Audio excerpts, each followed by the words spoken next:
মাছের গায়ে পানি ছিটাচ্ছি কারণ মাছ মরে যাবে। আমাদের পুকুরের প্রধান আকর্ষণ হচ্ছে এই বড় কাতলা মাছ। দেখেন কত বড়, 4 থেকে 5 কেজি ওজন। দুপুরবেলায় ঝোল করে খাবো আজকে।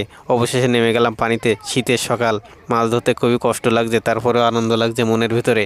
কারণ মাছ ধরার মজাই আলাদা। যারা একমাত্র মাছ প্রিয়, মাছ ধরতে ভালোবাসে, তারাই জানে এর মর্ম। সকালবেলা ইচ্ছে হলো মাছ ধরার। ভাই বিরাদার মিলে কয়েকজন নেমে গেলাম পুকুরের পানিতে। মাছ ধরার অভ্যাস ততটা না, আমরা অবশ্য জেলেও না, জেলের বরগজ্জাও না, তারপরেও মাছ ধরতে খুবই ভালো লাগে। মাছ ধরছি তা ধরছি।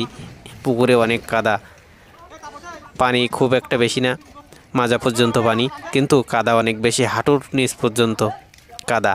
এই কাদায় আছে শিং মাছ, যদি একটা কাঁটা মেরে দেয় জীবন শেষ। তারপরেও যেহেতু জাল টানে, আমি এক্সপার্ট না, জাল বারবার ওপরের দিকে টানছি, তারপরেও নিচ দিয়ে মাছ আবার চলে যাচ্ছে, লাফ দিয়ে মাছ চলে যাচ্ছে। ওয়াও, কি কষ্ট হচ্ছে, তারপরেও মনের ভিতরে আনন্দ লাগছে। আমাদের পুকুরের পানি আছে হাঁটু পর্যন্ত, কিন্তু কাদা তার চেয়েও বেশি। পুকুরে নামতেও ভয় করছে, কারণ পুকুরে মাছ, অনেক মাছ কাটা মারে যদি, তাই জীবনটা বেদনা হয়ে যাবে। মাছ এক জায়গায় আছে অনেক বেশি মাছ, এবং একসাথে যখন আমরা মাছ একত্রে করছি, তখন পায়ে পাঙাশ মাছের কাটা ফুটছে। মাছ ধরতে ছোট ছোট ভাই বিরাদাররা বললো যে তারাও মাছ ধরতে নামবে। আমি বললাম চলো, তোমরাও চলো, কিন্তু ওরা খুবই ডিস্টার্ব করছে, মাছ তো ধরতে পারছে না, কাজের শুধু অসুবিধা করছে। আমি পড়ে যাচ্ছি বারবার, এবং ওপর থেকে আমার ভাই বিরাদাররা ভিডিও করছে, এবং মাছ ধরার যে আনন্দ আমি উপভোগ করছি। মাঝে মধ্যে লাতেও মারছি পানিতে, কিন্তু কি আর করব, পায়ের তলায় মনে হচ্ছে কি একটা পড়লো, মনে হচ্ছে কাটা ফুটাই দেবে জেল মাছে। তারপরেও সাহস নিয়ে মাছ ধরছি। ওপরে মাছ ড্যাঙাই পর্যন্ত চলে আসছে, এবং বড় বড় মাছ আমাদের পুকুরে আছে, নানা ধরনের মাছ। তার মধ্যে উল্লেখযোগ্য মাছ আছে রুই মাছ, কাতলা মাছ এবং পাঙাশ মাছ আমার খুব ভালো লাগে, কারণ ওর তেলি পেটি আছে, পেটি নরম এবং তুলবুল করে, খাইতেও খুব ভালো লাগে, খুবই মজাদার ও সুস্বাদু।